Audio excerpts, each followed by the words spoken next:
Buenos días, soy Sofía y mi presentación va a tratar sobre dos obras de Goya. Antes de nada y de entrar al análisis, voy a hacer un pequeño resumen sobre no quién era Goya, sino más o menos entrar en el contexto para que os situéis a la hora de analizar las obras. Lo primero que hay que decir es que nació en el 1746 y murió en el 1828. Se le considera el mayor exponente del romanticismo en España, pero fue reconocido universalmente en el arte. Sin embargo, aunque se le situaba en el romanticismo por el periodo en el que vivió, podemos ver en sus obras como fue un predecesor del expresionismo y el surrealismo. Esto se apreció 100 años después, cuando se descubrieron sus pinturas negras y se ve claramente que era el predecesor de estas dos corrientes. También se le considera como el padre del arte contemporáneo y tuvo una amplitud de obras en las que se incluían retratos, autorretratos, tapices y sobre todo pinturas de costumbres, sobre todo de costumbres de lo que era el pueblo de Madrid. Vale. En primer lugar, la obra que voy a analizar se llama La cometa. Se trata de un tapiz que encargó Carlos III para un palacio que se llama El Pardo. Se realizó entre 1777 y 1778. Y, como puede apreciarse, la importancia del cuadro reside en las figuras centrales, que son los majos madrileños, que claramente podemos ver cómo están pasando un rato.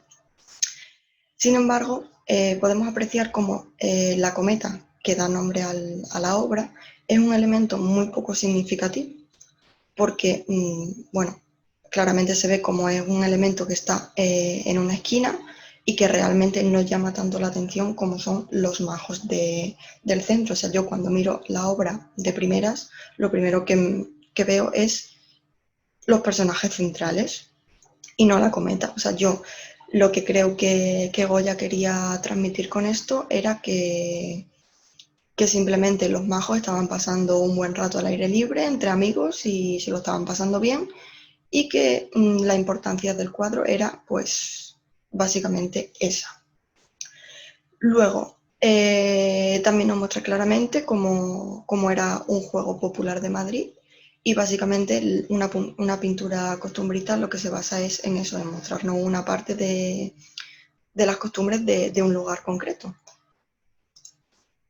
En esta diapositiva podemos ver cómo los majos forman una estructura piramidal en la que tres de ellos están mirando fijamente la cometa, otro de ellos simplemente la sujeta y otro está fumando y está completamente ajeno a todo lo que está pasando.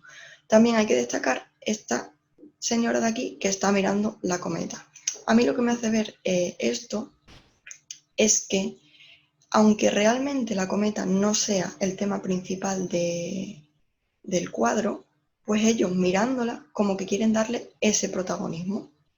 También podemos observar cómo el fondo en sí está difuminado y realmente no tiene importancia. O sea, yo cuando miro la obra no me llama la atención el fondo, a mí me llama la atención todos los personajes que hay al frente y que claramente resaltan.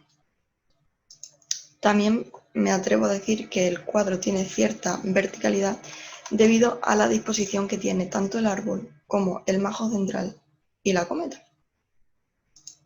En cuanto a la iluminación, podemos ver que se trata de una obra muy iluminada, muy clara, y que claramente resaltan los colores de las ropas de los majos, sobre todo el color azul y el amarillo, y también hay que destacar el anaranjado de los pantalones de este otro.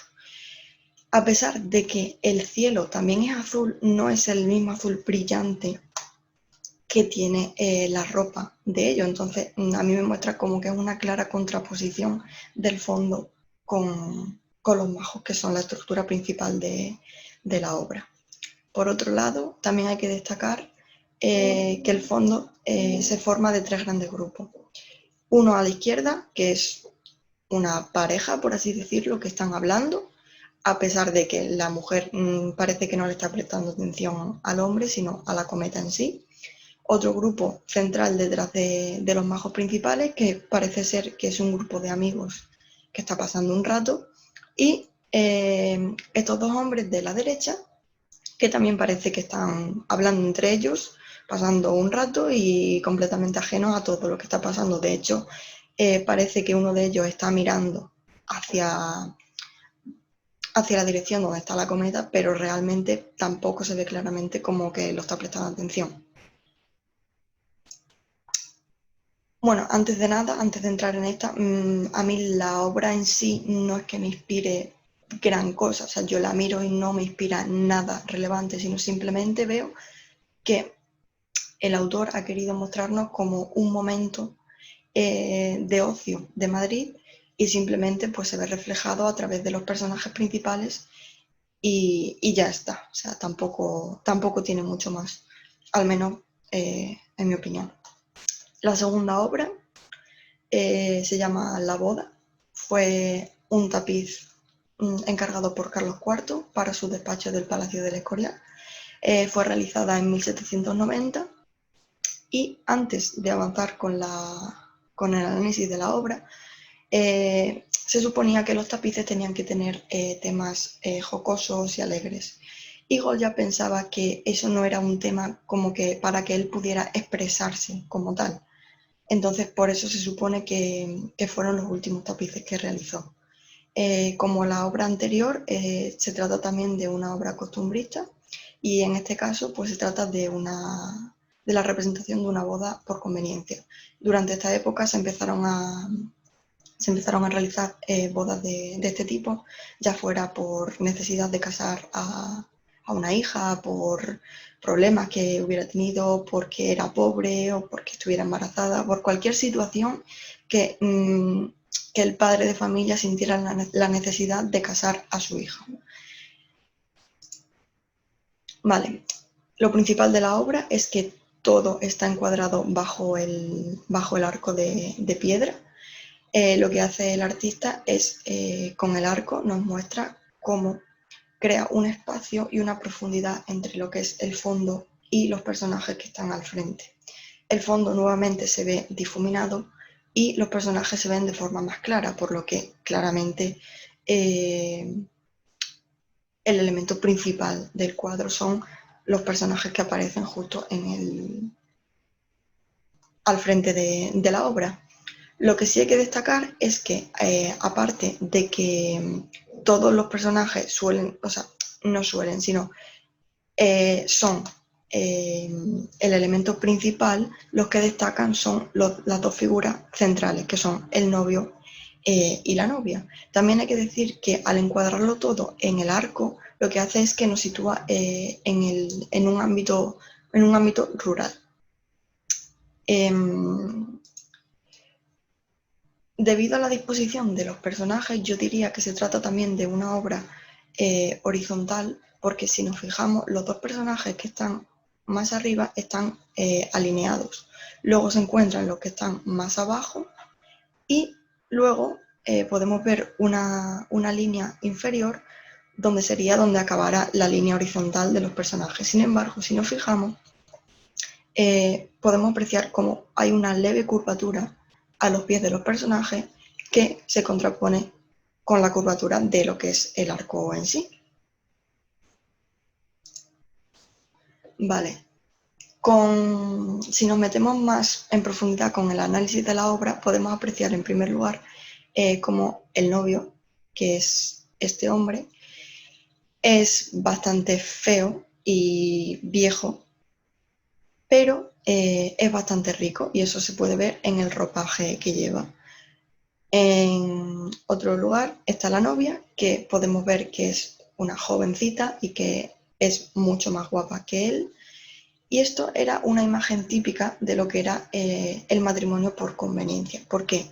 Porque la chica, a pesar de que es joven y es guapa, tendría algún problema, ya fuera de dinero o cualquier problema que le llevara a una situación de una obligación para casarse. Entonces siempre los matrimonios por conveniencia siempre solían ser con hombres viejos y con dinero, porque realmente lo que le importaba era como salvarse, por así decirlo.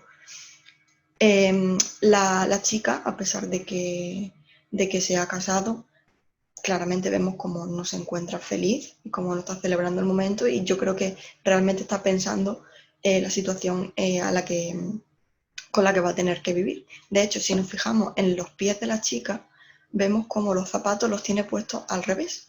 Y eso nos puede enseñar como si fuera una reivindicación de la situación a la que está expuesta. Por otro lado, aquí en el lado derecho podemos ver a este señor que parece que está muy contento y muy feliz, y es porque seguramente sea el padre de la novia y que, claro, como ve a su hija que está casada, pues evidentemente se encuentra feliz. Luego, un poco al lado se encuentra el cura, que yo realmente lo que veo es que como que se está riendo del padre. Y luego a la izquierda vemos una serie de señoras que están mirando a la novia. Una de ellas está sonriendo y quizás está feliz porque la novia se ha casado, quizás sea una amiga suya, pero hay otras dos mujeres como que la miran por pena, básicamente porque como es algo que ella no ha elegido, pues no la ven feliz, y yo creo que es la pena de la situación a la que se va a tener que enfrentar realmente. Luego, por otro lado, nos encontramos ya con elementos que no son tan principales como los señalados anteriormente, pero que sí que tienen su importancia, como son el niño y el flautista, que realmente, o sea, están ajenos a lo que está pasando porque ellos se lo están pasando estupendamente y sí que realmente son felices. Y yo lo que veo con el flautista es que lo que está haciendo es como que quiere amenizar toda la situación con un poco de música y que no haya tanta tensión como parece en el centro del cuadro. Luego, por otro lado, aquí a la derecha encontramos con un hombre que está mirando fijamente la situación, y yo creo que está un tanto sorprendido. Quizás se trate de un antiguo pretendiente de ella y bueno, pues simplemente tiene que resignarse a ver la situación porque no le queda otra. Y luego más a la derecha nos encontramos con un anciano. Yo no sé si vosotros habéis leído alguna obra de Dickens o sabéis cómo son los personajes de Dickens y tal, pero yo sinceramente, yo veo a este hombre y sinceramente me recuerda muchísimo a personajes, o sea, los típicos personajes de Dickens que son así como viejos, un poco oscuros, tristes, egoístas. Y a mí me recuerda muchísimo al protagonista de Un cuento de Navidad. No sé si vosotros sabéis quién es, pero bueno, a mí personalmente me recuerda a eso. No sé si tiene especial relevancia, pero bueno, es mi punto de vista. Antes de nada, hay que decir que los elementos del fondo, o sea, salvo las figuras principales, que son el novio, la novia y el padre concretamente, podría decirse que el cura quizás, vemos que son elementos muy llamativos. Los colores de la ropa son muy llamativos en contraposición a la poca luminosidad que tiene el fondo, los colores apagados de la ropa, y claramente nos muestra cómo, a pesar de que todos los personajes son el foco principal de la obra en comparación al fondo, lo que es el centro también tiene su propio fondo, que sería los personajes que están más difuminados, como son todos, excepto la novia, el novio, el padre de la novia y el cura. Para finalizar, me gustaría destacar algo que me ha llamado muchísimo la atención, que es la figura de el niño en un lado, el anciano en otro, y que a mí me hace ver como que es una línea temporal de la vida. O sea, el cuadro comienza con un niño que muestra la fase de la infancia y termina con un anciano que muestra lo que es la vejez, o sea, sería el principio y el fin de la vida. Y en mitad del cuadro veo pues lo que es la figura de los dos novios, que sería lo que es el matrimonio. Entonces a mí lo que me hace ver es que la vida empieza en la niñez, acaba en la vejez, y en mitad de la vida el centro principal debería de ser el matrimonio. Y me ha llamado mucho la atención y la verdad es que me parece muy interesante y una genialidad del autor y por eso quería destacarlo. Como conclusión realmente, podemos decir que los elementos principales de la obra son las figuras que se muestran y que el fondo no tiene gran importancia. Las dos obras son de tema costumbrista porque nos muestran, aunque son dos cosas diferentes, como una es ocio, de pasarlo bien, un rato con los amigos, al aire libre y demás, la otra es como una obligación de una boda, pero no deja de ser otra situación que se daba en Madrid en esa época. Y bueno, yo creo que lo importante es eso, lo importante es marcar el momento en sí y no lo que es el paisaje de detrás, puesto que los fondos no tienen gran importancia. Y bueno, espero que os haya gustado y hasta aquí mi presentación.